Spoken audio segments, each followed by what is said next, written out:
নোয়াখালীর মাইজদি শহরের সুপার মার্কেটের একটি স্বর্ণের দোকানের শাটারের তালা ভেঙে প্রায় ১২০ ভরি স্বর্ণালংকার চুরির ঘটনা ঘটেছে। গতকাল বৃহস্পতিবার ১ জানুয়ারি রাত আনুমানিক ১০:৩০টার দিকে নোয়াখালী সুপার মার্কেটের চতুর্থ তলার ৪২৪ নম্বর দোকান নিলয় জুয়েলার্সে এই চুরির ঘটনা ঘটে। এ ঘটনায় এলাকায় স্বর্ণ ব্যবসায়ীসহ সকল ব্যবসায়ীদের মধ্যে আতঙ্ক ছড়িয়ে পড়েছে। দোকান মালিকের ছেলে মেহেরাজ হোসেন নিলয় বলেন, প্রতিদিনের ন্যায় গতকাল বৃহস্পতিবার রাত ৯টার দিকে আমি দোকান বন্ধ করে বাড়ি চলে যাই। পরে সিসিটিভি ফুটেজ পর্যালোচনা করে দেখা যায়, রাত ১০টার দিকে ৩ থেকে ৪ জন অজ্ঞাতনামা চোর দোকানের শাটারের তালা ভেঙে এবং গ্লাস ভেঙে ভেতরে প্রবেশ করে।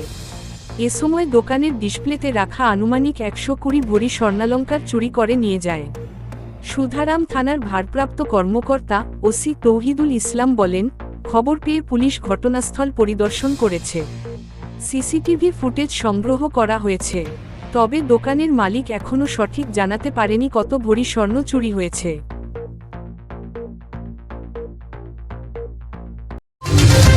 দৈনিক অনুসন্ধান, দুরন্ত গতিতে অফুরন্ত সাহসে আমরা।